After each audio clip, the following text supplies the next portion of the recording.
Loves it. If you were with Biden on the campaign trail, All right, hey guys, we are going to be doing some live streaming here, covering tonight's State of the Union address. President Biden is working his way into the hall right now. As you can see, there's some coverage of the senators and Congress people who are gathered around. Tonight should be interesting. Obviously, we just saw Donald Trump pretty much wrap up the nomination for the Republican Party, having had Nikki Haley be the last person to drop out. So it's going to be definitely interesting to see how the president comes out today. Obviously, a lot of criticism about the president's age, things surrounding his policies in Gaza and Israel as well. So it's going to be really interesting to see how he addresses those things tonight. There's been some leaks, obviously, about what his speech may or may not say today already in the press, but it's going to be super interesting to actually see him do it. So I'm covering some of the MSNBC live stream here. We'll be switching back and forth between some of the other channels here, but I'm going to let some of that audio come in and we will pick it up here in just another moment. You can tell when you're faking it. Yes. That's why presidents don't tend to be introverts, and the ones who are tend to be pretty miserable in the job. Yeah, I mean, we shall see. There is a pageantry and a scripted nature of State of the Union nights, which make all of these things seem familiar. That there is often, a visual signifier in the crowd on an issue or two or three. There are members of Congress who are expected to be performative and heckly. There's there's the speech being put on the podium. We see the Senate president, the vice president, and the Speaker of the House. Once again, you guys are listening into MSNBC's coverage of the State of the Union address here. As you can see, Speaker Johnson there on the rostrum with Vice President Kamala Harris. Speaker Johnson, obviously not the same speaker who was there last year during President Biden's State of the Union address when Speaker McCarthy was still in power. Obviously, we saw a lot of moving as it relates to the Speaker of the House position, and now Speaker Mike Johnson is going to actually be behind President Biden tonight.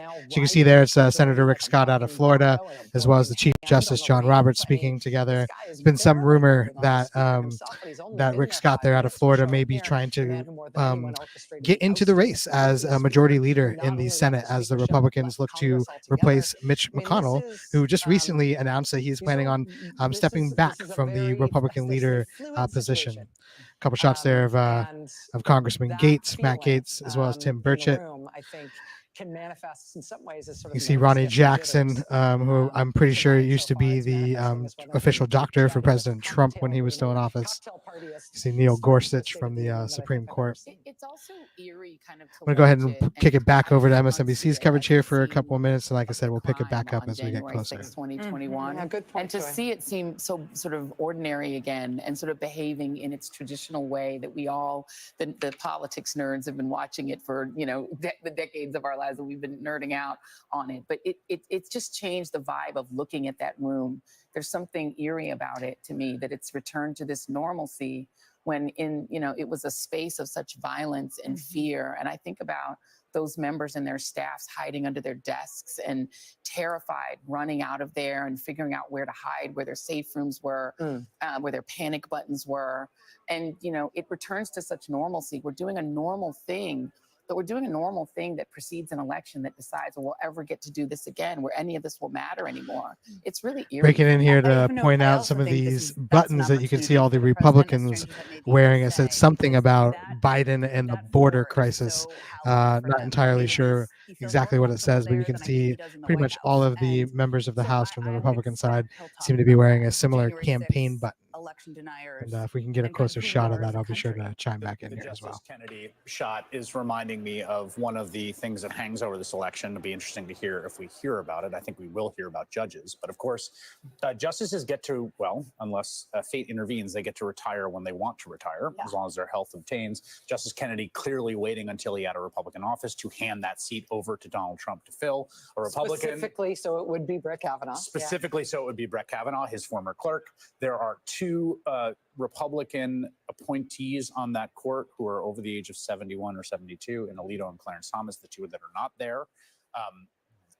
their fate rests in some I don't know ways. where I think folks their are future watching rests the a live lot stream from, on the but decisions depending they on might what make platform you're about on, whether that, you're on about who wins this. YouTube, Literally how they Facebook, live Twitter, Yeah, I mean, or here's any of the other important. places that we're live That streaming, hang- Twitch you as know, it well. is 6 Feel free to leave close some to the point. comments That about where you're six-week tuning in from is tonight not set in and what you stone and hope can to change, hear and from actually the is one of the president. things that is We're getting some shots there of Jerry hangs over Nadler, the this head of entire the election. Judiciary Committee, Tom Cotton there, Republican Senator, see Marco Rubio, Ted Cruz. On the 14th Amendment. I mean, Everybody's in the House eagerly awaiting the president to enter the chamber so that he can give his State of the social Union dynamics address. in that court are right now, given how There you much see they're trying Nancy to sort of Pelosi as well. mask what clearly must be a serious cleave between the liberal justices. You know, I think and one of the conservative ones reasons on why I what said really that sets this is going to be their really future. interesting tonight is Seeing really to next, hear there's the second what the gentleman, president says the as it President of relates Vice to the President Kamala war in Harris, Gaza entering and some of the entering war chamber crimes that now. continue to be I will say committed it's about and perpetrated almost in 9 our minutes name. past the hour, Hoping which that is, he, and I know he's planning things on are laying getting out some new started a little policies bit that later. they're, This is usually the Navy is Julio. working on. I think President just Biden today is the on military site. had He's announced in that the they are Capitol. planning We've seen on him there. building And their we've had own live images piers, both some of new him leaving pier the off White the House coast and of in him Gaza to arriving help at the Capitol deliver and being aid. inside the Capitol This building. after some headlines earlier this But week we where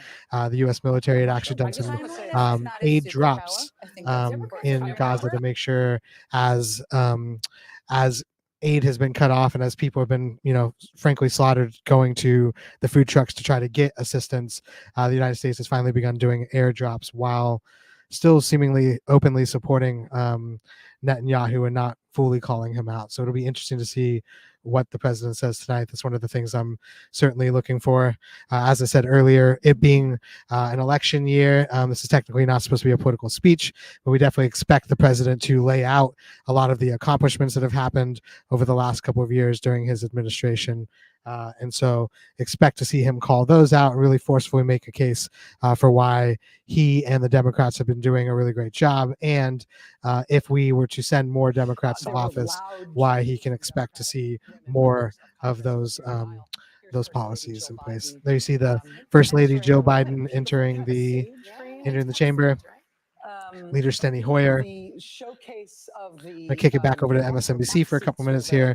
It does look like we are getting closer to the president actually entering the building. Guests, many of whom have been, or all of whom have been sort of advance noticed to the press and the public in terms of who's going to be sitting with her. A lot of them will be referenced during the president's speech this evening.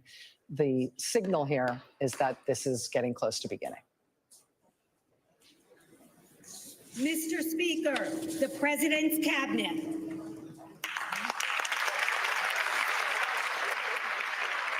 Well, there you see, they just announced that the president's cabinet is now entering the building. This you'll see after the president's cabinet enters, they'll have another announcement coming in, actually announcing that the president is entering, and then we'll see him doing all of the handshakes down the aisle, just the same as you're seeing his cabinet here doing. So we still probably are another 10-ish minutes away from the president actually getting to the lectern and beginning his speech here. Quite the pomp and ceremony here. You can see once again Vice President Harris there standing next to Speaker Mike Johnson. See Secretary of the Interior there, Secretary Vilsack, Secretary of Housing and Urban Development, Marcia Fudge.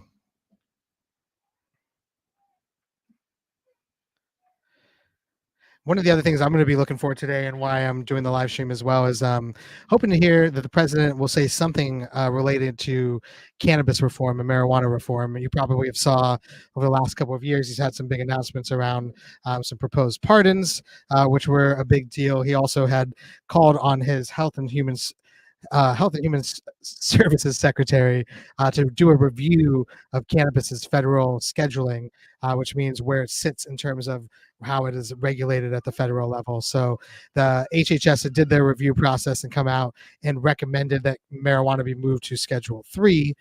So tonight I am expecting him to have him say something around what they've done around marijuana policy, but we'll see if he breaks any news. Ultimately, it would be great to see him come out and actually call on Congress to fully remove cannabis from the Controlled Substances Act and set up a regulatory system that allows us to see an equitable cannabis industry. I don't necessarily expect to see him to break news tonight, but it would be great to see him give some some airtime to the work that the administration has been doing on cannabis, but hopefully also call on Congress to do their job and fully remove cannabis from the Controlled Substances Act. You can still see the last of the cabinet is making their way into the room now. Followed up, that should be the president right after that. Like I said, we're still probably another 5 to maybe 10 of the president actually starting. See Attorney General Merrick Garland over there. And once again, I'm going to go ahead and pick up the MSNBC coverage here and await the president to be announced and brought into the room. So I will mention this is always sort of awkward because it's a little bit dark, but because of the number and diversity of government leadership that is in this room, with the principles of the executive and legislative and judicial branch, not to mention the United States military, with everybody in that same room. Each year at the State of the Union, one person who is in the line of succession for the presidency is chosen as a designated survivor, and they explicitly do not go to that room, just in case the worst happens. And tonight it is, ready? The Secretary of Education, Dr. Miguel Cardona. So Dr. Cardona will not be there, but pretty much everybody else will. And at this point, we're waiting for the president himself to be announced. One policy item just to look for tonight that I've been thinking about is the Trump tax cuts, which I think will appear in this speech for a few reasons. One is they will expire in 2025, and the next president will determine whether they're restored or not. And number two, they're the least popular agenda item of the last president and his signature domestic policy accomplishment. They're also a live and pressing issue, and Democrats right now enjoy in polling an advantage on taxes, which I don't think I've ever seen in my life. And I think that's partly due to that. And I think we'll expect to see the president make quite a bit of hay on that tonight. Well, yeah, and polling shows that working class voters who Biden is intent on courting for very, very good reasons, that those tax cuts and, of course, a social safety net are among their top concerns over anything else.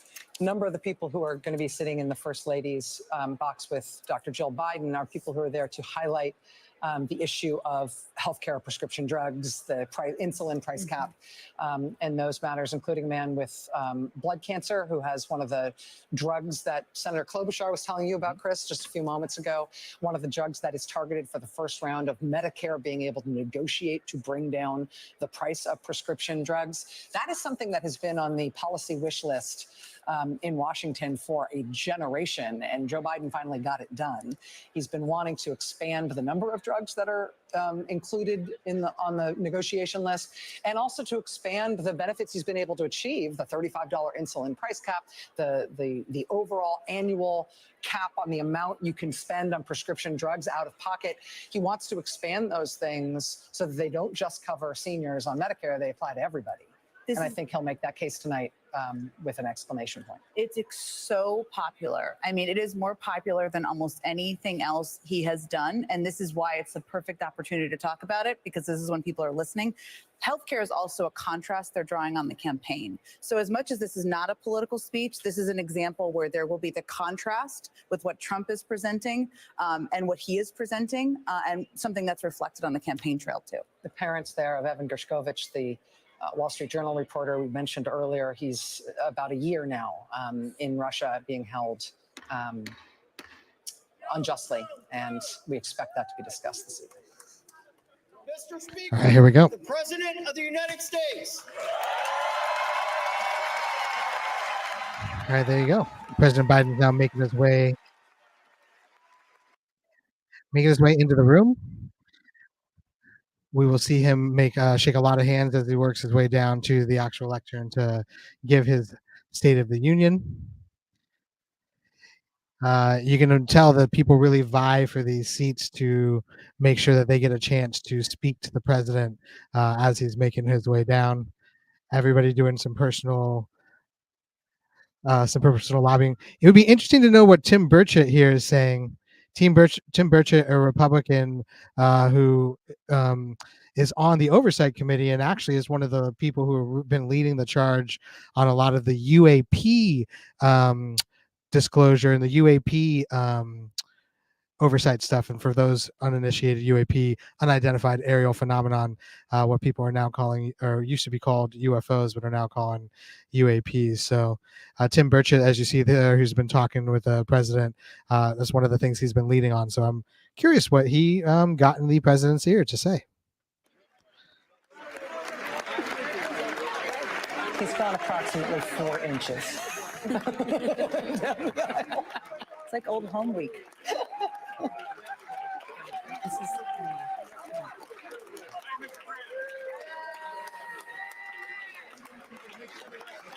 I'll also just say, I mean, we're used to seeing the president in the security bubble, right? And to see him here, I mean, he's in the most secure place in the world, right? But to see everybody else, everybody reaching out and just having him and touching, it is an unusual thing. Like you don't see this. And there is a lot of jockeying for the pole position, right, to be as close as possible, and that's a whole nother drama. do you remember Congressman Elliot Engel used to show up first thing in the morning to always be on That's correct. the aisle? Yeah, right there. I have a Right seat there for on the himself aisle. and a seat for the mustache. Biden loves it. It's Christmas morning. Yeah. Yeah. You could see Marjorie Taylor Greene sitting there with her MAGA hat. Members have, I think it's pinned to their lapel. 153 is the 153 days that hostages have been held by Hamas in Gaza. That's Congressman Steve Cohn of Tennessee and Congressman Steve Horsford there from Nevada next to him.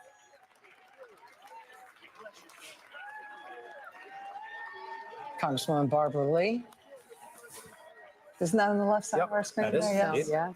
Congresswoman Barbara Lee, who will be leaving Congress, gave up her seat to pursue that Senate seat in California. Both she and Katie Porter giving up their seats in Congress to have competed for that Senate seat. They will not, neither of those Democratic members of Congress will be going on to the general election in November. It's such a loss in terms of Democratic talent. Congressman Barbara Lee is an icon. Yes. She's an OG icon of the progressive left. She was the squad before the squad. And I think there's a lot of reverence for her. A lot of friends in California really, really hate to see her leave Congress. She's a brave voice for the authentic left. And there's MTG. Well, interestingly, Matt Gaetz, Lauren Boebert, and now MTG have all had these pole positions on the aisle, which is, we all know you have to be there very early in the morning to get.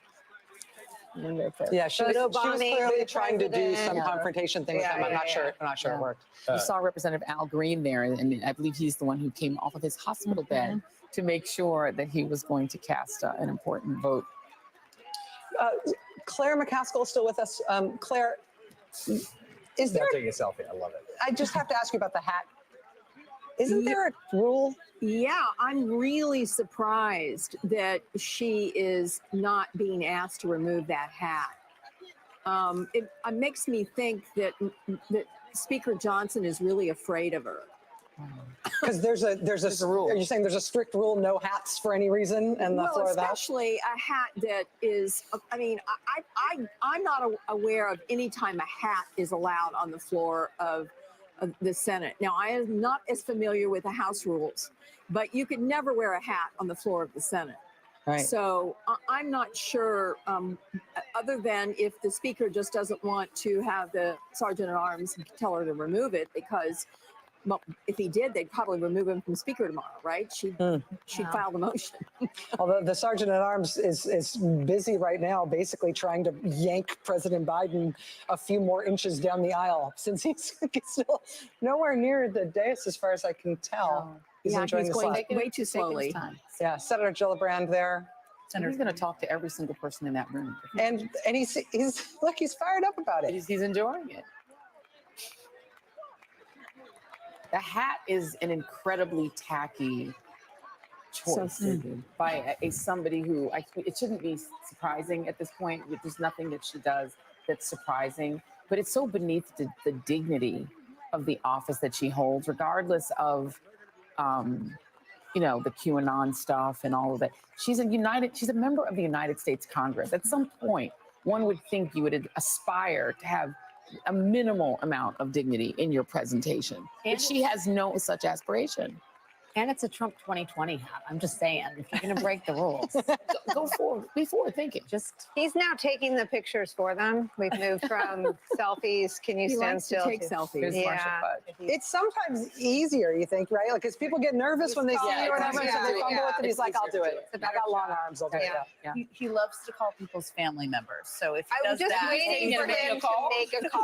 I was thinking that might be next. I Maybe feel on like the way out. Nicole, you and Jen, a are good former staffers, are having PTSD about the speed with which he is just like getting the principal to where he needs to be. Just feels like it's we're moving. Molasses seems fast. See the president interacting with a number of Supreme Court justices. Ketanji Brown Jackson, It's his almost appointee there now. first. Almost Get there around the now. corner and up the Get there. dais. Speaking with some of the, there you go, chairman of the Joint Chiefs. Speaking with both the liberal and conservative justices on his way up to the podium now.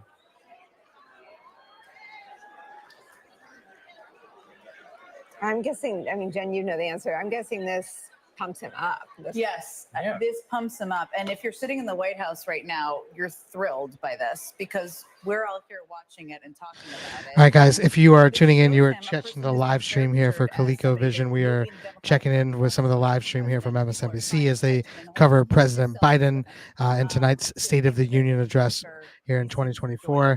He is working his way to the podium still. As you can see, it takes quite a long time for the president to work his way down the handshake line, as they were just talking about here. But he should be working his way up there. You know, I was recently looking into like how long the State of the Union addresses are typically, and historically they're anywhere between basically like 45 minutes and an hour. Last year, the president went about 53 minutes, I think, is what I had saw. So it'll be interesting to see how long his speech goes tonight. Obviously, there's a lot of questions and concerns around his age and, you know, whether he's with it. We can see he's clearly having conversations and making connections with everyone as he's going down. He's somebody who's been in Washington for quite some time, so he's a lot of relationships with people. He's always been known for remembering people's family members and things like that. So I think he even just said the word family there as I was saying that. It's going to be really interesting to see, once again, the tone that he sets and how sharp he looks tonight. So I'm going to go kick it back over to MSNBC as we get ready for him to kick off his speech. 6 or 7 or 8, then you really think they take too long. Yeah, I hear you. Yeah, it's what, like the junior prom was exciting, the senior prom slightly less, although you know it's the last one. But if you had to go to like post-grad and then postdoc prom, it's still post-grad prom is very sad, and it happens at 4 o'clock on a Tuesday. Because everybody has child care issues. All right, let's watch this. Let's settle in. President Biden delivering State of the Union for 2024. As prescribed in our Constitution, we do this every year. It is never the same, and it is always important, an apex moment in American democracy. All right, here we go. Getting ready and excited. It's got a standing ovation from most people. Obviously, not so much the Republicans, but you can tell there's a lot of energy in the House tonight. So here we go with President Biden as he gets ready to kick off the State of the Union. Good evening.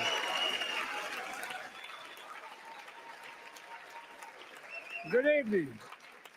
If I were smart, I'd go home now.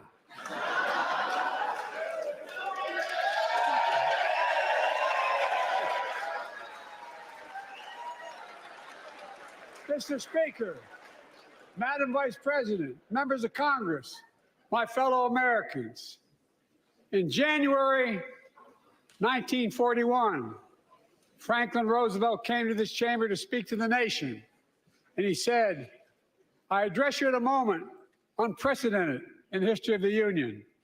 Hitler was on the march. War was raging in Europe. President Roosevelt's purpose was to wake up Congress and alert the American people that this was no ordinary time. Freedom and democracy were under assault in the world. Tonight, I come to this same chamber to address the nation. Now, it's we who face an unprecedented moment in the history of the Union. And yes, my purpose tonight is to wake up the Congress and alert the American people that this is no ordinary moment either. Not since President Lincoln and the Civil War have freedom and democracy been under assault at home as they are today. What makes our moment rare is that freedom and democracy are under attack both at home and overseas at the very same time. Overseas, Putin of Russia is on the march, invading Ukraine and sowing chaos throughout Europe and beyond. If anybody in this room thinks Putin will stop at Ukraine, I assure you he will not.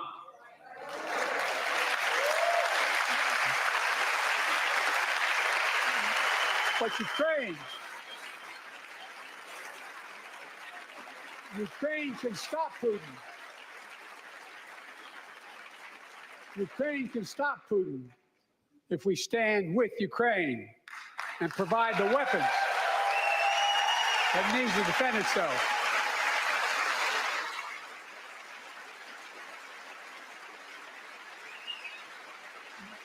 That is all. That is all Ukraine is asking. They're not asking for American soldiers.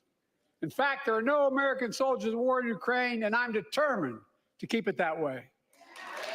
But now, assistance to Ukraine is being blocked by those who want to walk away from our world leadership. It wasn't long ago when a Republican president named Ronald Reagan thundered, "Mr. Gorbachev, tear down this wall."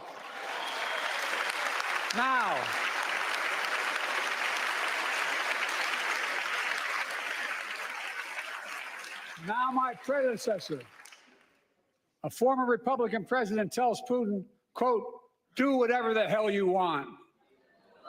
That's a quote.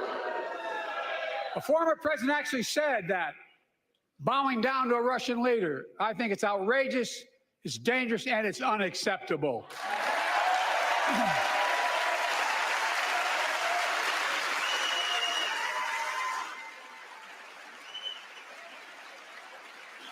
America is a founding member of NATO, the military alliance of democratic nations created after World War II to prevent war and keep the peace. And today, we've made NATO stronger than ever. We welcomed Finland to the alliance last year. And just this morning, Sweden officially joined, and their minister is here tonight. I'm going to stand up. Welcome. Welcome, welcome, welcome.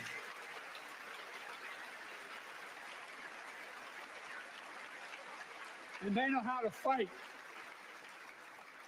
Mr. Prime Minister, welcome to NATO, the strongest military alliance the world has ever seen. I say this to Congress, we have to stand up to Putin. Send me a bipartisan national security bill. History is literally watching. History is watching. If the United States walks away, it will put Ukraine at risk. Europe is at risk. The free world will be at risk, emboldening others to do what they wish to do us harm. My message to President Putin, who I've known for a long time, is simple. We will not walk away.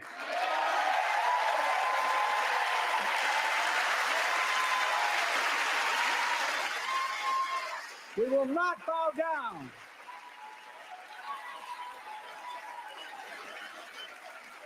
I will not bow down. Interesting to hear him say that and to see Speaker Johnson shaking his head, nodding his head. History is watching. History is watching. Just like history watched 3 years ago on January 6th, when insurrectionists stormed this very Capitol and placed a dagger to the throat of American democracy. Many of you are here on that darkest of days. We all saw with our own eyes the insurrectionists were not patriots. They'd come to stop the peaceful transfer of power, to overturn the will of the people. Tell him, Joe. January 6th lies about the 2020 election and the plots to steal the election posed a gravest threat to U.S. democracy since the Civil War. But they failed. America stood. Tell him, Joe. Tell him. Speaker Johnson helped lead that insurrection. Strong and democracy prevailed. We must be honest. The threat to democracy must be defended. My predecessor and some of you here seek to bury the truth about January 6th. I will not do that. This is the moment to speak the truth and to bury the lies. Here's the simple truth. You can't love your country only when you win. Tell them, Joe. I love this part. This is great. Look at the Republicans not standing up when we're talking about democracy, right? This is a stark contrast.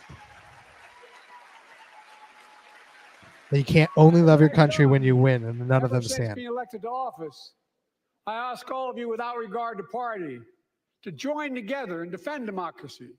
Remember your oath of office is defending against all threats, foreign and domestic.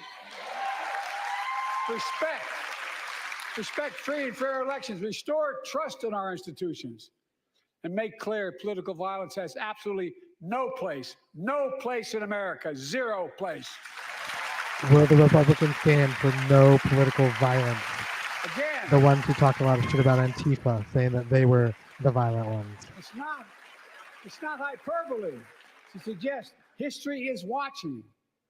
We're watching. Your children and grandchildren will read about this day and what we do.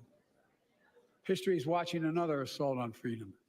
Joining us tonight is Latoya Beasley, a social worker from Birmingham, Alabama. 14 months ago, she and her husband welcomed a baby girl thanks to the miracle of IVF. She scheduled treatments to have that second child. But the Alabama Supreme Court shut down IVF treatments across the state, unleashed by a Supreme Court decision overturning Roe v. Wade. She was told her dream would have to wait. What her family had got through should never have happened. Unless Congress acts, it could happen again. So tonight, let's stand up for families like hers. To my friends across the aisle, don't keep this waiting any longer. Guarantee the right to AVF. Guarantee it nationwide.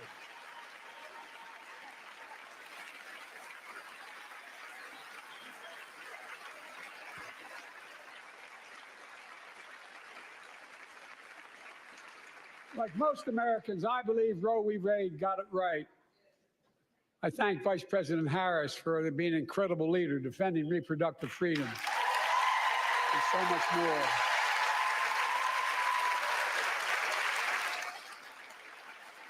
Thank you. My predecessor came to office determined to see Roe v. Wade overturned. He's the reason it was overturned, and he brags about it. Look at the chaos that has resulted. Joining us tonight is Kate Cox, the wife and mother from Dallas. She's become pregnant again and had a fetus with a fatal condition. Her doctor told Kate that her own life and her ability to have children in the future were at risk if she didn't act. Because Texas law banned her ability to act, Kate and her husband had to leave the state to get what she needed. What her family got through should have never happened as well, but it's happening in too many others. There are state laws banning the freedom to choose, criminalizing doctors, forcing survivors of rape and incest to leave their states to get the treatment they need. Many of you in this chamber and my predecessor are promising to pass a national ban on reproductive freedom. My God, what freedom else would you take away? Look, it's a decision to overturn Roe v. Wade. The Supreme Court majority wrote the following, and with all due respect, justices, women are not without electoral power. Electoral or political power. You're about to realize just how much you're right about that.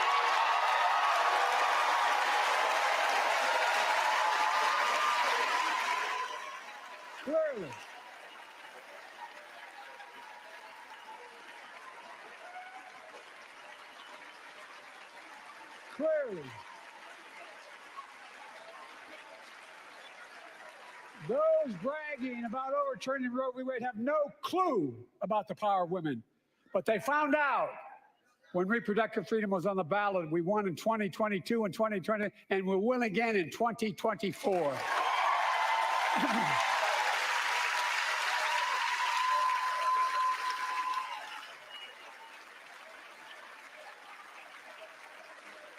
If you, the American people, send me a Congress that supports the right to choose, I promise you, I'll restore Roe v. Wade as the law of the land again.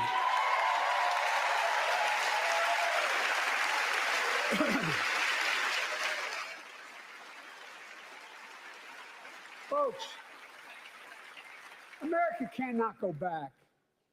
I'm here tonight to show what I believe is the way forward, because I know how far we come. 4 years ago next week, before I came to office, the country was hit by the worst pandemic and the worst economic crisis in a century. Remember the fear, record losses? Remember the spikes in crime and the murder rate, raging virus that took more than 1 million American lives, of loved ones, millions left behind? A mental health crisis of isolation and loneliness. A president, my predecessor, failed the most basic presidential duty that he owes to American people, the duty to care. I think that's unforgivable. I came to office determined to get us through one of the toughest periods in the nation's history. We have. It doesn't make news in 1,000 cities and towns. The American people are writing the greatest comeback story never told.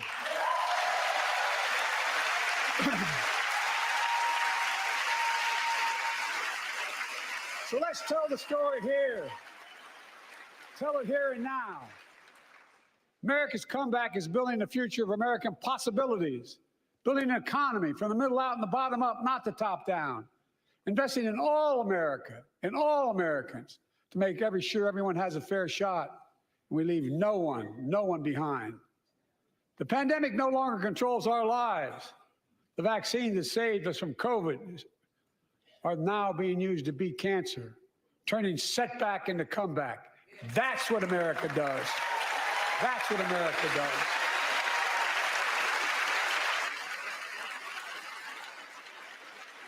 Folks, our inherited economy is on the brink. Now our economy is literally the envy of the world. 15 million new jobs in just 3 years, a record, a record. Unemployment at 50-year lows. A record 16 million Americans are starting small businesses, and each one is a literal act of hope. With historic job growth and small business growth for Black and Hispanics and Asian Americans, 800,000 new manufacturing jobs in America and counting. Where is it written we can't be the manufacturing capital of the world? We are, we will. More people have health insurance today.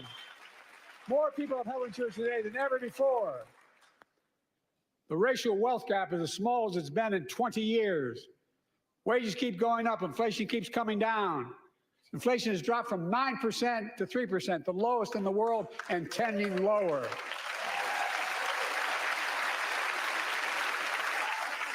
The landing is and will be soft. And now, instead of importing foreign products and exporting American jobs, we're exporting American products and creating American jobs right here in America, where they belong.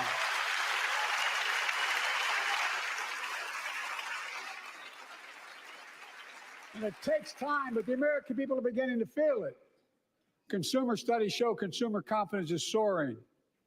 Buy America has been the law of the land since the 1930s. Past administrations, including my predecessor, including some Democrats as well in the past, failed to buy American. Not anymore. On my watch, federal projects that you fund, like helping build American roads, bridges, and highways, will be made with American products and built by American workers.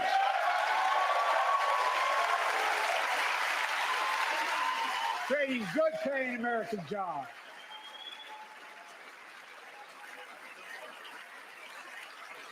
And thanks to our CHIPS and Science Act, the United States is investing more in research and development than ever before. During the pandemic, a shortage of semiconductors, chips, that drove up the price of everything from cell phones to automobiles. And by the way, we invented those chips right here in America. Well, instead of having to import them, private companies are now investing billions of dollars to build new chip factories here in America, creating tens of thousands of jobs. Many of those jobs paying $100,000 a year and don't require a college degree.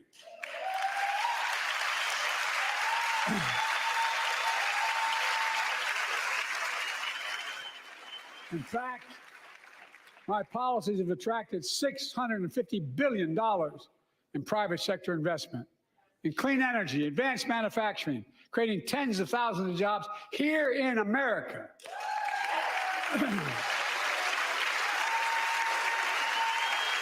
Someone who lives in Oregon, where Intel is based, is certainly something we've been paying attention to. Thanks to our bipartisan infrastructure law, 46,000 new projects have been announced all across your communities. And by the way, I noticed some of you strongly voted against it, or they're cheering on that money coming in. I like it. Secretary Buttigieg.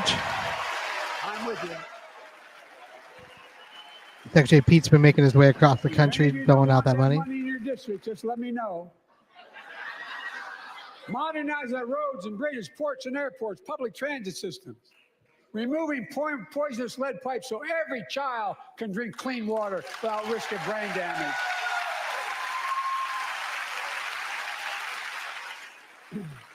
Providing affordable high-speed internet for every American, no matter where you live, urban, suburban, or rural communities in red states and blue states. Record investments in tribal communities. Because of my investment in a family farm, because I invested in family farms led by my Secretary of Agriculture, who knows more about this than anybody I know, we're better able to stay in the family for those farms and their children and grandchildren won't have to leave home to make a living. It's transformative. The great comeback story is Belvedere, Illinois, home to an auto plant for nearly 60 years. Before I came to office, the plant was on its way to shutting down. Thousands of workers feared for their livelihoods. Hope was fading. Then I was elected to office and we raised the Belvedere repeatedly with auto companies knowing unions would make all the difference. The UAW worked like hell to keep the plant open and get these jobs back, and together we succeeded. Instead of auto factories shutting down, auto factories reopening, a new state-of-the-art battery factories being built to power those cars there at the same.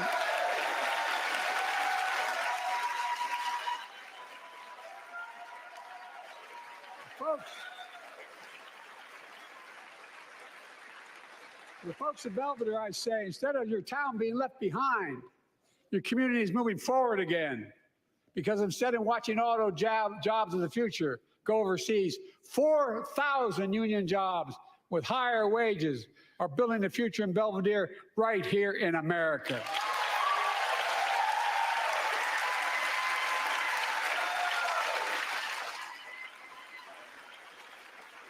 Here tonight is UAW President Shawn Fain, a great friend and a great labor leader. Shawn, where are you? Stand up.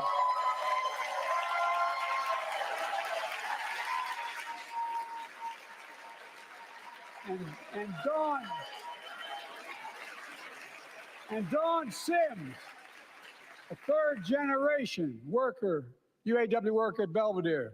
Shawn, I was proud to be the first president to stand on the picket line, and today, Dawn has a good job in her hometown, providing stability for her family and pride and dignity as well. Showing once again, Wall Street didn't build America. They're not bad guys. They didn't build it, though. The middle class built the country, and unions built the middle class.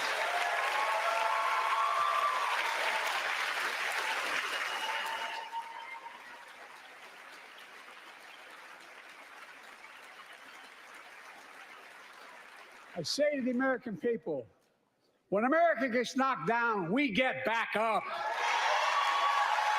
We keep going. That's America.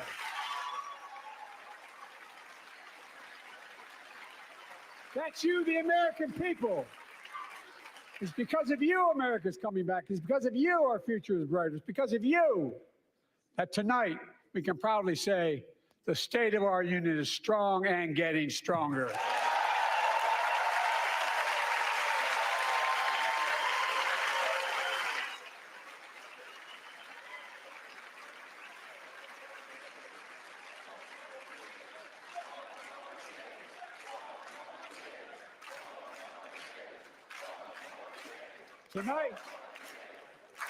Tonight, I want to talk about the future of possibilities that we can build together.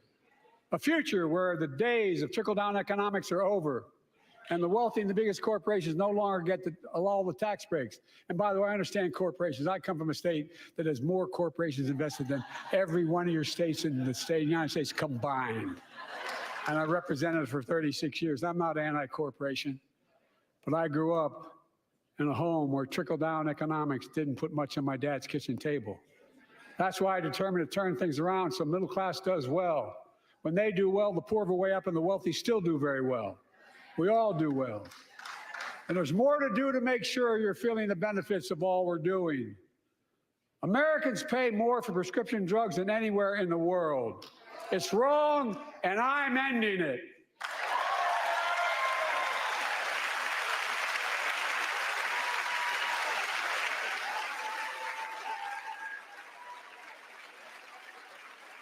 With the law that I proposed and signed, not one of you Republican buddies voted for it.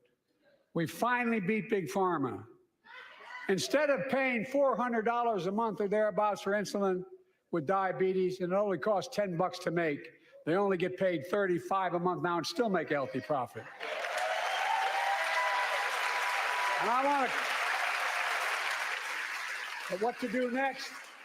I want to cap the cost of insulin at $35 a month for every American who needs it. Everyone.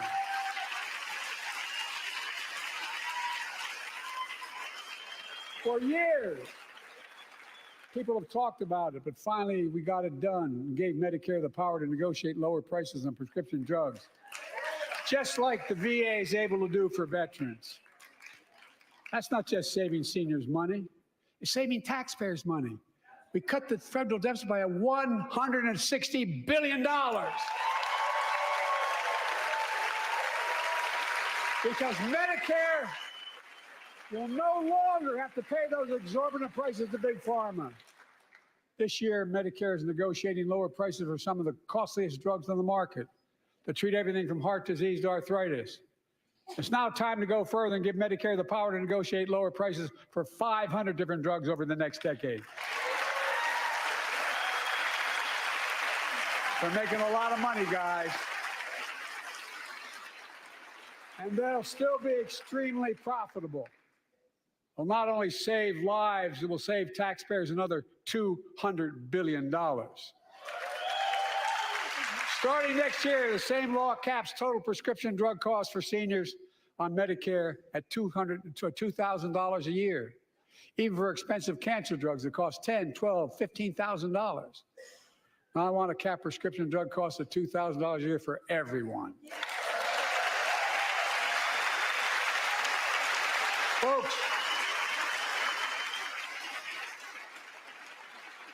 I'm going to get in trouble for saying that, but if you want to get an Air Force One and fly to Toronto, Berlin, Moscow, well, even Moscow, probably.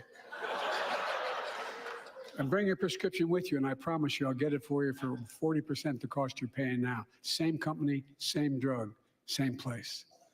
Folks, the Affordable Care Act, the old Obamacare, is still a very big deal.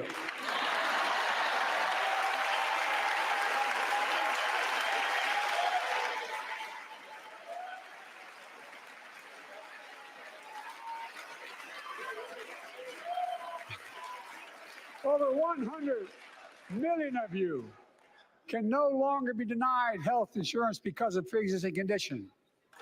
Well, my predecessor and many in this chamber want to take this prescription drug away by repealing Affordable Care Act. I'm not going to let that happen. We stopped you 50 times before, and we'll stop you again. In fact, I'm not only protecting it, I'm expanding it.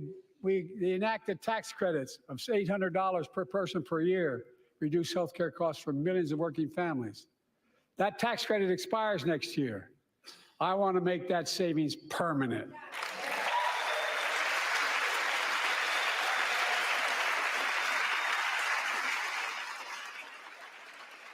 To state the obvious, women are more than half our population. But research on women's health has always been underfunded. That's why we're launching the first ever White House initiative on women's health research, led by Jill, doing an incredible job as First Lady.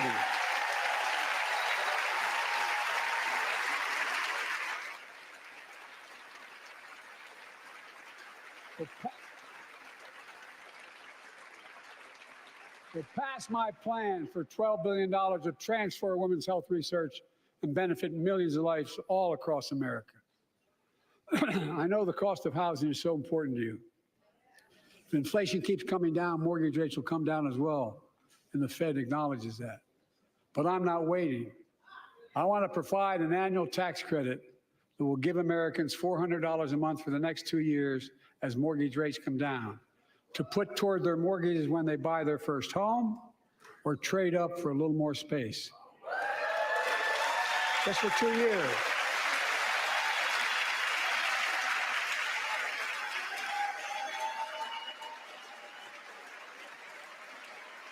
And my administration is also eliminating title insurance on federally backed mortgages. When you refinance your home, you can save $1,000 or more as a consequence. For millions of renters, we're cracking down on big landlords who use antitrust law, who break antitrust laws by price fixing and driving up rents. We've cut red tape so builders can get federally financing, which is already helping build a record 1.7 million new housing units nationwide. Now pass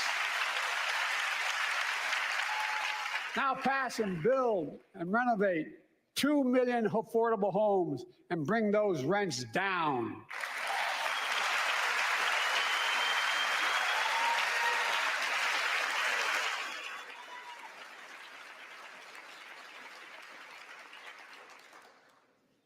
To remain the strongest economy in the world, we need to have the best education system in the world. And I, like I suspect all of you, want to give every child, a good start by providing access to preschool for 3 and 4 years old. You know, I think I pointed out last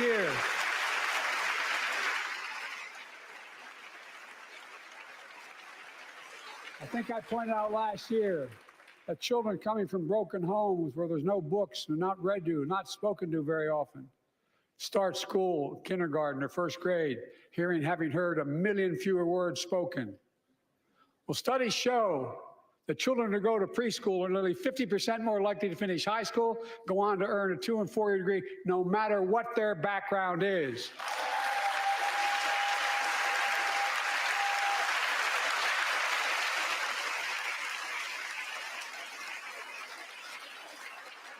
I met a year and a half ago with the leaders of the Business Roundtable. They were mad that they were angry. I think, well, they were discussing why I wanted to spend money on education.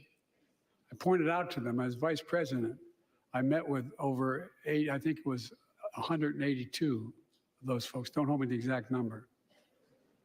And I asked them what they need most, the CEOs. And you've had the same experience on both sides of the aisle. They say a better educated workforce, right? So I looked at them and I say, I come from Delaware. DuPont used to be the 8th largest corporation in the world. And every new enterprise they bought, they educated the workforce to that enterprise. But none of you do that anymore. Why are you angry with me providing you the opportunity for the best educated workforce in the world? And they all looked at me and said, I think you're right. I want to expand high-quality tutoring and summer learning to see that every child learns to read by 3rd grade.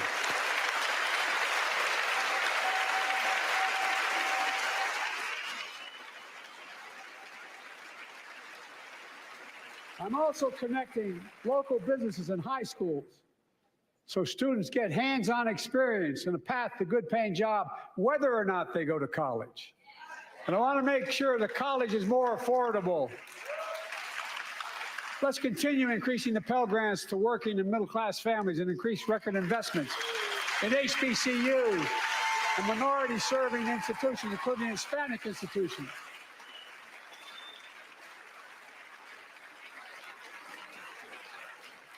And I was told I couldn't universally just change the way in which we dealt with student loans.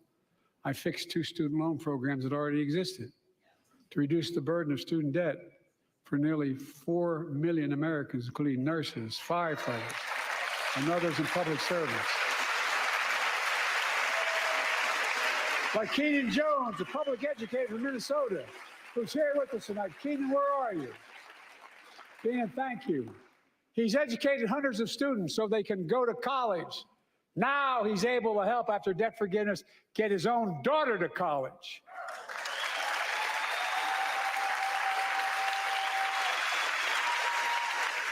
And folks, look, such relief is good for the economy because folks are now able to buy a home, start a business, start a family. While we're at it, I want to give public school teachers a raise.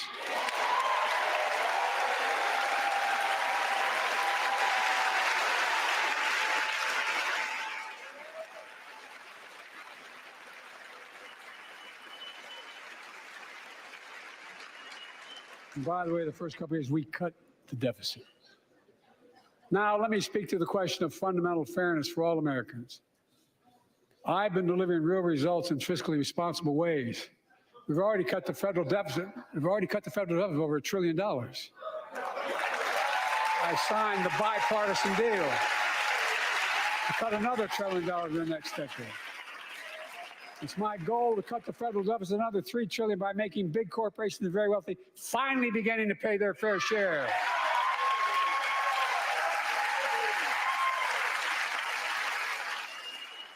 Look, I'm a capitalist. If you want to make or can make $1 million or millions of bucks, that's great. Just pay your fair share in taxes. A fair tax code is how we invest things to make this country great. Healthcare, education, defense, and so much more. But here's the deal.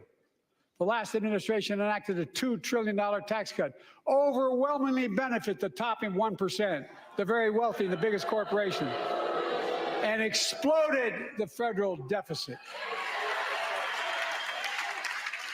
They added more to the national debt than any presidential term in American history. Check the numbers. Folks at home, does anybody really think the tax code is fair? Do you really think the wealthy and big corporations need another $2 trillion tax break? I sure don't. I'm going to keep fighting like hell to make it fair. Under my plan, nobody earning less than $400,000 a year will pay an additional penny in federal taxes. Nobody, not one penny. And they haven't yet. In fact, the child tax credit I passed during the pandemic cut taxes for millions of working families and cut child poverty in half. Restore that child tax credit. No child should go hungry in this country. The way to make the tax code fair is to make big corporations and the very wealthy begin to pay their fair share. Remember, in 2020, 55 of the biggest companies in America made $40 billion and paid zero in federal income tax. Zero. Not anymore. Thanks to the law I wrote and we signed, big companies have to pay a minimum of 15%. But that's still less than working people pay in federal taxes. It's time to raise corporate minimum tax to at least 21%.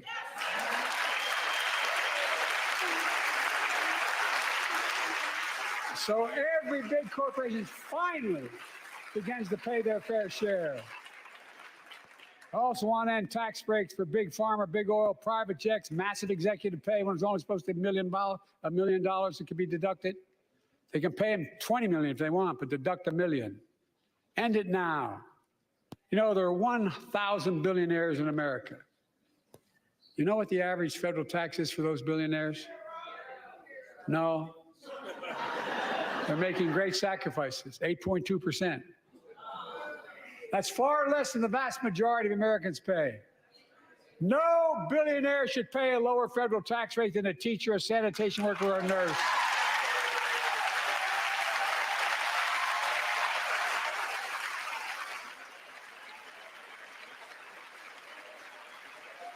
I propose The minimum tax for billionaires at 25%, just 25%. You know what that would raise? That would raise $500 billion over the next 10 years. And imagine what that could do for America. Imagine a future with affordable child care. Millions of families can get they need to go to work to help grow the economy. Imagine a future with paid leave, because no one should have to choose between working and taking care of their sick family member. Imagine the future of home care and elder care, and people living with disabilities, so they can stay in their homes and family caregivers can finally get the pay they deserve. Tonight, let's all agree once again to stand up for seniors. Many of my friends on the other side of the aisle want to put Social Security on the chopping block. If anyone here tries to cut Social Security, Medicare, or raise the retirement age, I will stop you.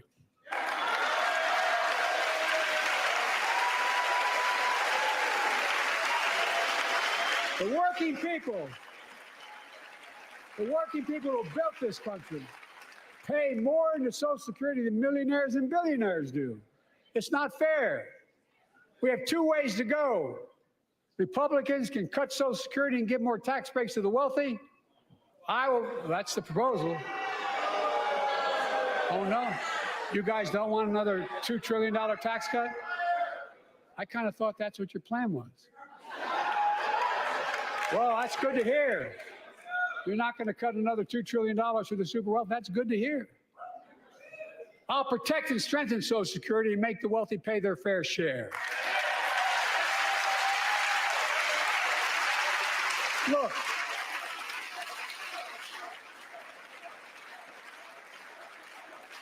too many corporations raise prices to pad their profits, charging more and more for less and less.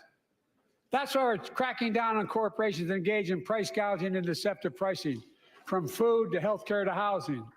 In fact, the snack companies think you won't notice if they change the size of the bag and put a hell of a lot fewer, same size bag, put fewer chips in it.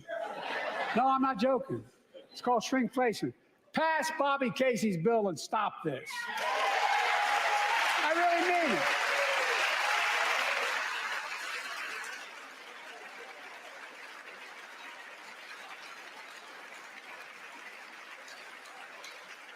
You probably all saw that commercial on Snickers bars. You get charged the same amount, and you got about, I don't know, 10% fewer Snickers in it. Look, I'm also getting rid of junk fees. Those hidden fees at the end of your bill that are there without your knowledge. My administration announced we're cutting credit card late fees from $32 to $8.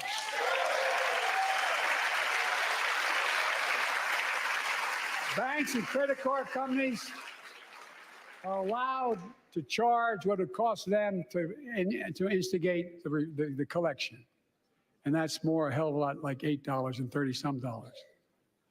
They don't like it. Credit card companies don't like it. But I'm saving American families $20 billion a year with all the junk fees I'm eliminating. Folks at home, that's why the banks are so mad, is $20 billion in profit. I'm not stopping there. My administration has proposed rules to make cable, travel, utilities, and online ticket sellers tell you the total price up front, so there are no surprises. It matters. It matters. And so does this. In November, my team began serious negotiation with a bipartisan group of senators. The result was a bipartisan bill with the toughest set of border security reforms we've ever seen. Oh, you don't think so? Oh, you don't like that bill, huh? That conservatives got together and said it was a good bill? I'll be darned. That's amazing. That bipartisan bill would hire 1,500 more security agents and officers, 100 more immigration judges to help tackle the backload of 2 million cases, 4,300 more asylum officers, and new policies so they can resolve cases in 6 months instead of 6 years now.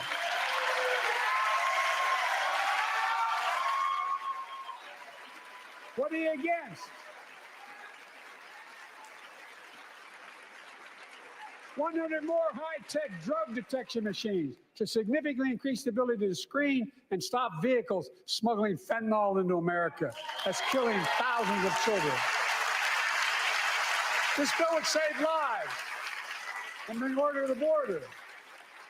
It will also give me and any new president new emergency authority to temporarily shut down the border when the number of migrants at the border is overwhelming. The Border Patrol Union has endorsed this bill. The Federal Chamber of Commerce is, yeah. You're saying low. Look at the facts. I know you know how to read.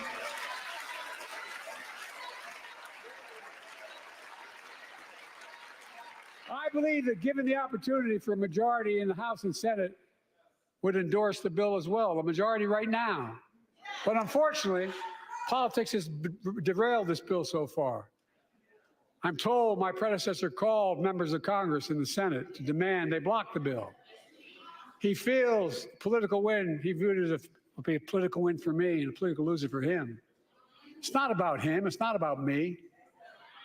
I'd be a winner, not really.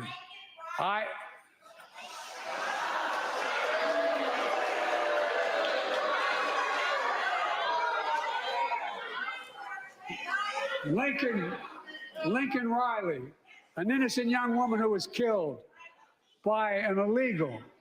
That's right. But how many of thousands of people being killed by illegals? To her parents, I say, my heart goes out to you, having lost children myself. I understand. But look, if we change the dynamic at the border, people pay these smugglers $8,000 to get across the border because they know if they get by and let into the country, it's 6 to 8 years before they have a hearing. And it's worth it taking the chance of the $8,000.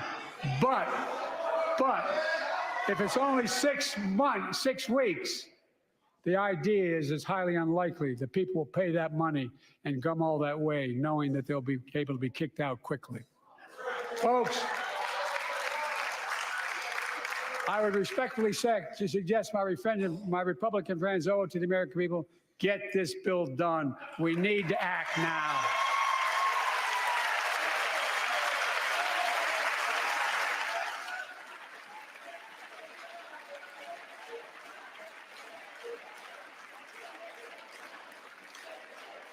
And if my predecessor is watching, instead of paying politics and pressuring members of Congress to block the bill, join me in telling the Congress to pass it.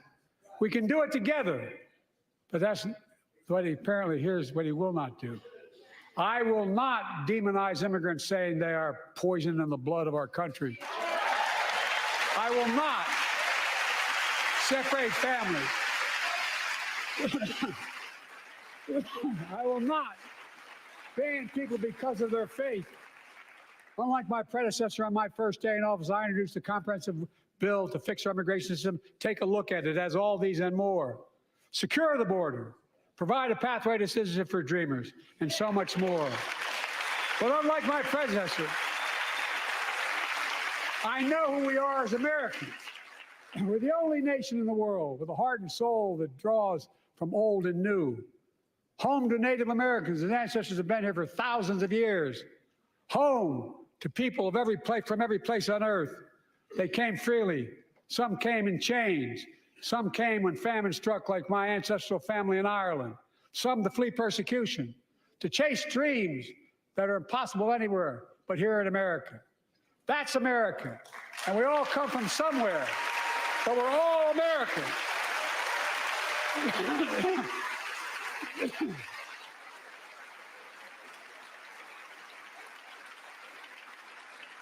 Look, folks, we have a simple choice. We can fight about fixing the border, or we can fix it. I'm ready to fix it. Send me the border bill now.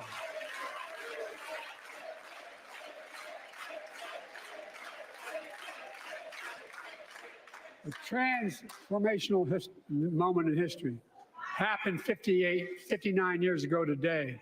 in Selma, Alabama. Hundreds of foot soldiers for justice marched across the Edmund Pettus Bridge, named after the Grand Dragon of the Ku Klux Klan, to claim their fundamental right to vote. They were beaten, they were bloody, and left for dead. Our late friend and former colleague, John Lewis, was on that march. We miss him.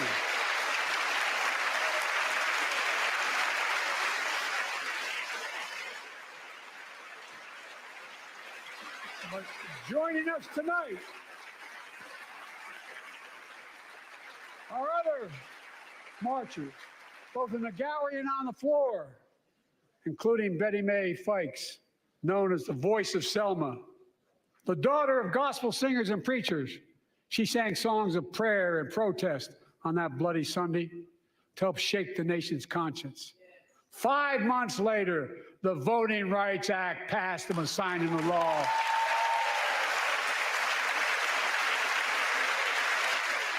Thank you. Thank you, thank you, thank you.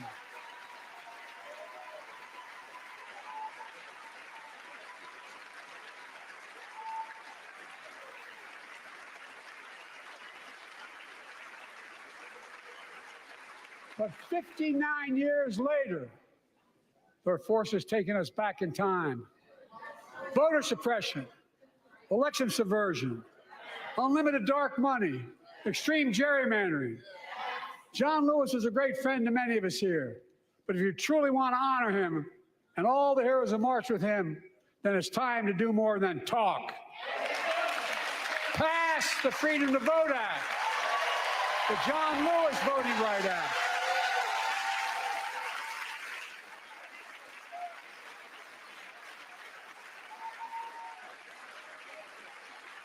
And stop denying another core value of America, our diversity across American life. Banning books, it's wrong. Instead of erasing history, let's make history. I want to protect fundamental rights. Pass the Equality Act. And my message to transgender Americans, I have your back. Pass the PRO Act for workers' rights.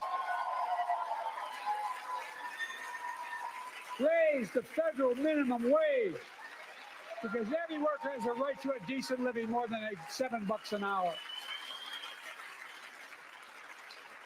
We're also making history by confronting the climate crisis, not denying it. I don't think any of you think there's no longer a climate crisis. At least I hope you don't. I'm taking the most significant action ever on climate in the history of the world. I'm cutting our carbon emissions in half by 2030, creating tens of thousands of clean energy jobs, like the IBEW work is building and installing 500,000 electric vehicle charging stations. Conserving 30% of America's lands and waters by 2030. And taking action on environmental justice fence line communities smothered by the legacy of pollution. And pattern after the Peace Corps and AmeriCorps, I launched the Climate Corps to put 20,000 young people to work in the forefront of our clean energy future. I'll triple that number in a decade.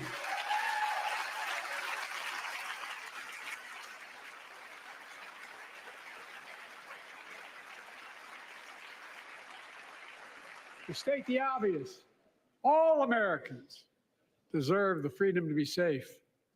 And America is safer today than when I took office. Year before I took office, murder rates went up 30%. 30% they went up. The biggest increase in history. It was then, through my American Rescue Plan, which every American voted against, I might add, we made the largest investment in public safety ever. Last year, the murder rate saw the sharpest decrease in history. Violent crime fell to one of its lowest levels in more than 50 years. But we have more to do. We have to help cities invest in more community police officers, more mental health workers, more community violence intervention. Give communities the tool to crack down on gun crime, retail crime, and carjacking. Keep building trust, as I've been doing by taking executive action on police reform and calling for it to be the law of the land. Directing my cabinet to review the federal classification of marijuana and expunging thousands of convictions for the mere possession, because no one should be jailed for simply using or have it on their record. Take on crimes of domestic violence. I'm ramping up the federal enforcement of the Violence Against Women Act that I proudly wrote when I was a senator, so we can finally end the scourge against women in America.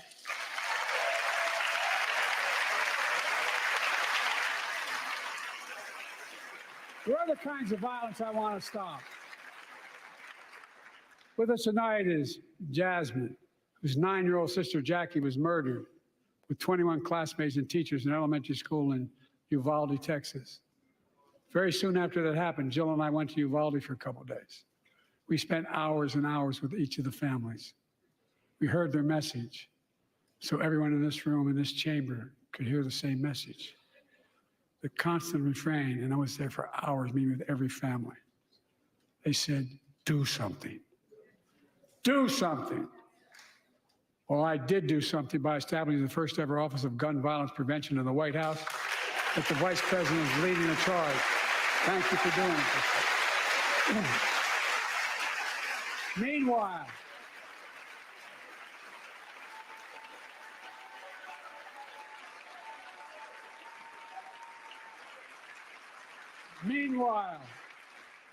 my predecessor told the NRA he's proud he did nothing on guns when he was president.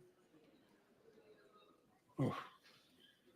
After another shooting in Iowa recently, he said, when asked what to do about it, he said, just get over it.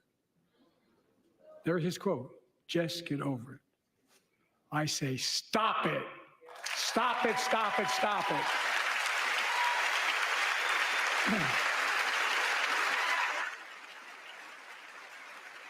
I'm proud we beat the NRA when I signed the most significant gun safety law in nearly 30 years because of this Congress. We now must beat the NRA again.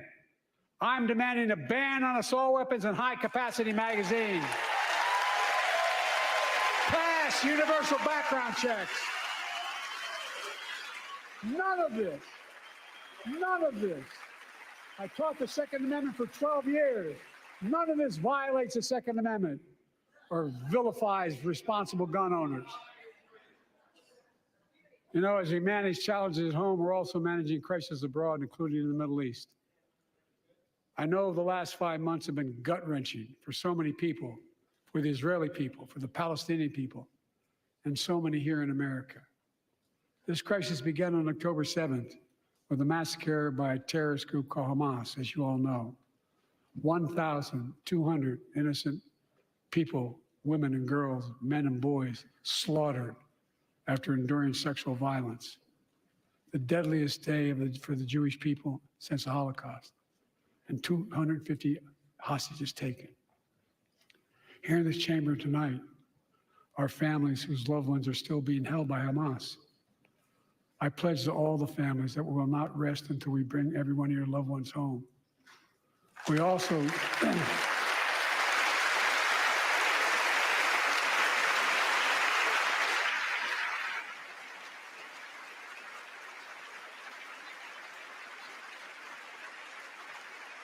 we will also work around the clock to bring home Evan and Paul, Americans being unjustly detained by the Russians and others around the world. Israel has the right to go after Hamas. Hamas ended this conflict by releasing hostages, laying down arms, could end it by releasing the hostages, laying down arms, and surrendering those responsible for October 7th. But Israel has Israel has a added burden because Hamas hides and operates among the civilian population like cowards, under hospitals, daycare centers, and all the like. Israel also has a fundamental responsibility, though, to protect innocent civilians in Gaza.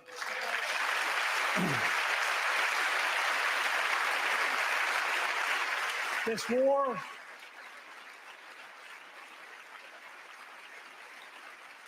has taken a greater toll on innocent civilians than all previous wars in Gaza combined. more than 30,000 Palestinians have been killed, most of whom are not Hamas. Thousands and thousands of innocent women and children, girls and boys, also orphaned. Nearly 2 million more Palestinians under bombardment or displacement. Homes destroyed, neighborhoods in rubble, cities in ruin, families without food, water, medicine. It's heartbreaking. I've been working nonstop to establish an immediate ceasefire that would last for 6 weeks to get all the prisoners released, all the hostages released, to get the hostages home and ease the intolerable and humanitarian crisis and build toward an enduring, something more enduring. The United States has been leading international efforts to get more humanitarian assistance to Gaza. Tonight, I'm directing the U.S. military to lead an emergency mission to establish a temporary pier in the Mediterranean on the coast of Gaza that can receive large shipments carrying food, water, medicine, and temporary shelters. No U.S. boots will be on the ground. A temporary pier will enable a massive increase in the amount of humanitarian assistance getting into Gaza every day.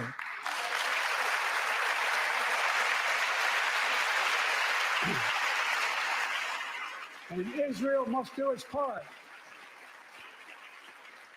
Israel must allow more aid into Gaza to ensure humanitarian workers aren't caught in the crossfire. And they're announcing they're going to have a crossing in northern Gaza. For the leadership of Israel, I say this: humanitarian assistance cannot be a secondary consideration or a bargaining chip. Protecting and saving innocent lives has to be a priority. As we look to the future, the only real solution to the situation is a two-state solution over time.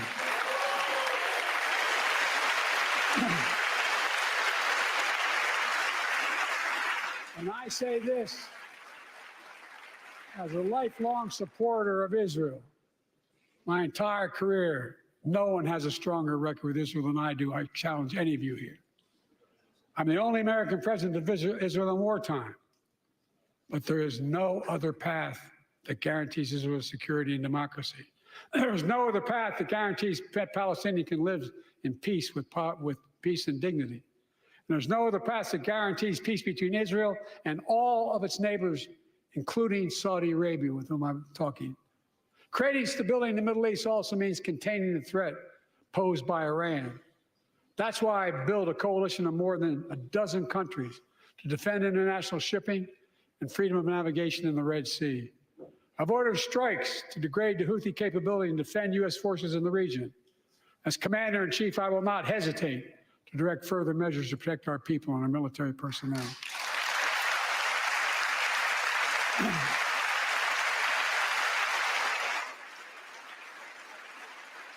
For years, I've heard many of my Republican and Democratic friends say that China is on the rise and America's falling behind. They've got it backwards. I've been saying it for over 4 years, even when I wasn't president. America's rising. We have the best economy in the world. And since I've come to office, our GDP is up, our trade deficit with China is down to the lowest point in over a decade. And we're standing up against China's unfair economic practices.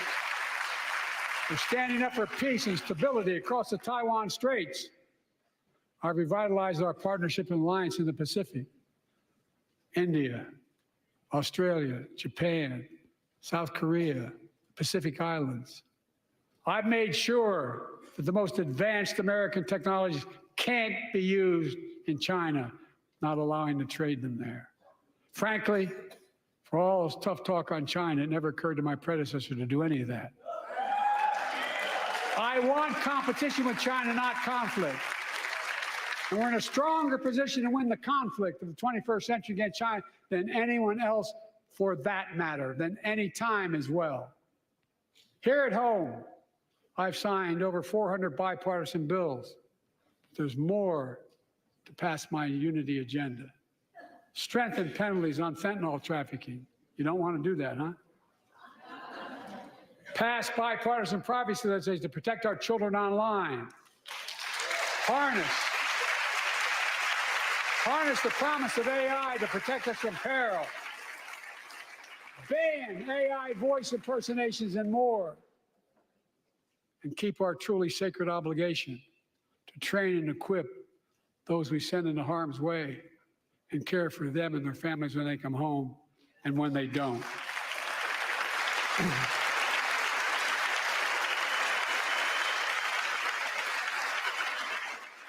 That's why the song Support and Help of Dennis and the VA, I signed the PACT Act.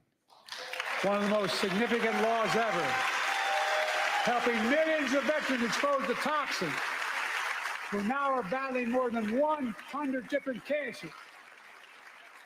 Many of them don't come home, but we owe them and their families support. We owe it to ourselves to keep supporting our new health research agency called ARPA-H, and remind us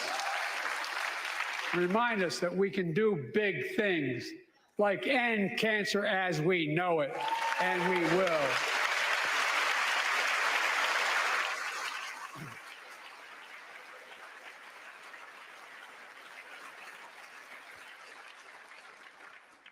Let me close with this. Yay.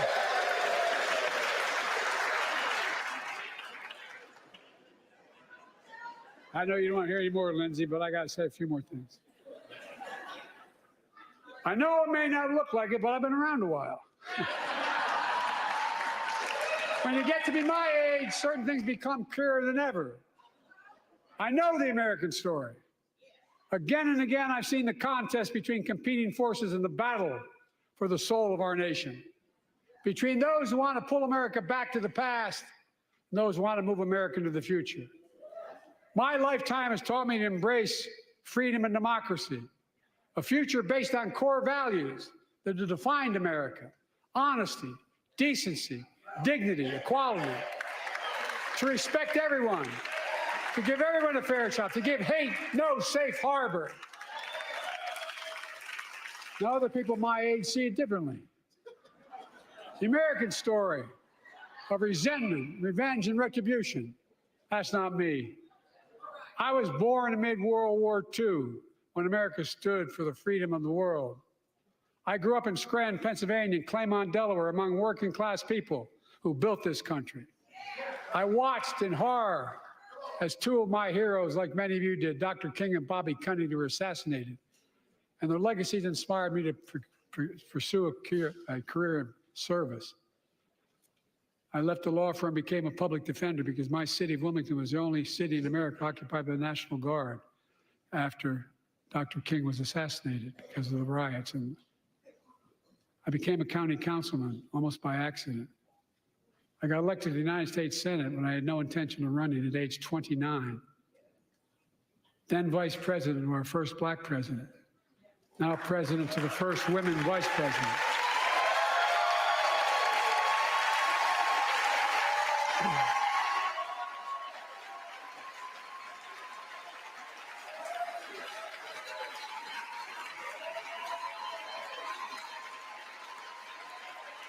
In my career, I've been told I was too young. By the way, they're going to let me on the Senate elevators for votes sometimes. Not a joke. And I've been told I'm too old. Whether young or old, I've always known what endures. I've known our North Star. The very idea of America is that we're all created equal and deserve to be treated equally throughout our lives. We've never fully lived up to that idea, but we've never walked away from it either. And I won't walk away from it now. I'm optimistic. I really am. I'm optimistic, Nancy.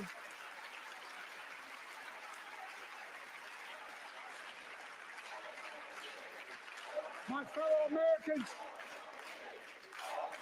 the issue facing our nation isn't how old we are, it's how old are our ideas.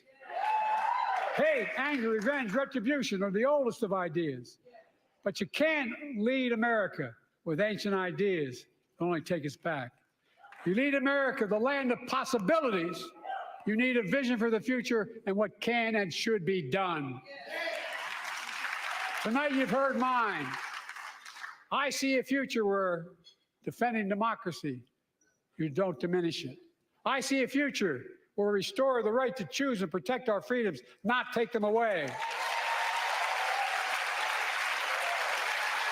I see a future where the middle class finally has a fair shot and the wealthy have to pay their fair share in taxes. I see a future where we save the planet from the climate crisis and our country from gun violence. Above all, I see a future for all Americans. I see a country for all Americans. And I will always be president for all Americans because I believe in America. I believe in you, the American people. You're the reason we've never been more optimistic about our future than I am now. So let's build the future together. Let's remember who we are. We are the United States of America. And there is nothing beyond our capacity when we act together. God bless you all, and may God protect our troops. Thank you, thank you, thank you.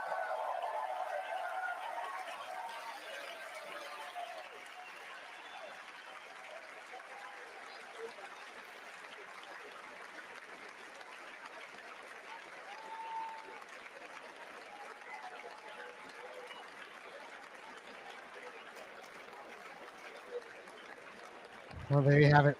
President Biden wrapping up his State of the Union address. He came out forceful. I actually think that was a really great speech from President Biden. I think it did everything that it needed to do to get people to understand what's at stake, what has been able to be done so far, Biden wrapping State of the Union address, and ultimately what we'd be able to do if we had a Democratic Congress, a Democratic Senate, and returned President Biden back to the White House for another 4 years. So I thought that was an excellent speech. The only thing, like, one of my thoughts as I was watching the end of it is get this dude out on the campaign trail. His staff has been keeping him off the campaign trail, understandably afraid of any potential gaffes, but this dude needs to be interacting with voters. He needs to be talking. There is no doubt that he is head and shoulders above Donald Trump when it comes to being able to be fit to be president, to have the experience, to have the empathy, to have the the vision for the future. And I think today really proved that President Biden, I think, really deserves to be reelected, despite all of the things that we have to criticize about him. Obviously, as I was talking about earlier today, he brought up marijuana, but he talked about the fact that said that he has expunged and pardoned some records. It's not entirely true. Nobody has actually been pardoned by President Biden thus far.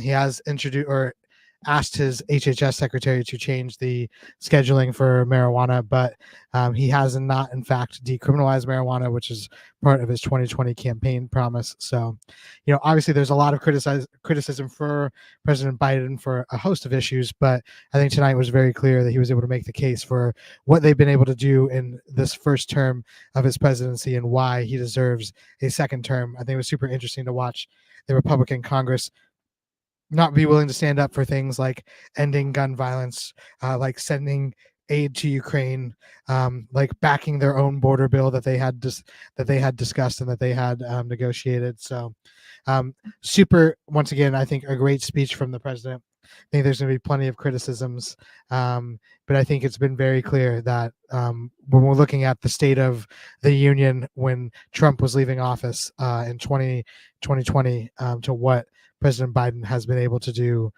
in the last 4 years, it's remarkable, quite honestly. And I think that I look forward to seeing more of this from the president. And as I said, I really do hope that his campaign staff get him out on the campaign trail. He was fired up today. I think if we got him out on the road with more people, he'd stay fired up. And frankly, more people would understand why he deserves to get another 4 years. So appreciate you tuning in to this edition of KalikoVision live stream as we checked in with President Biden's State of the Union address. We'll be sure to do more of these in the future as the weeks and months roll ahead during the campaign trail. And I know there'll be plenty more to talk about in the days to come. So thanks for tuning in, and we will see you guys next time.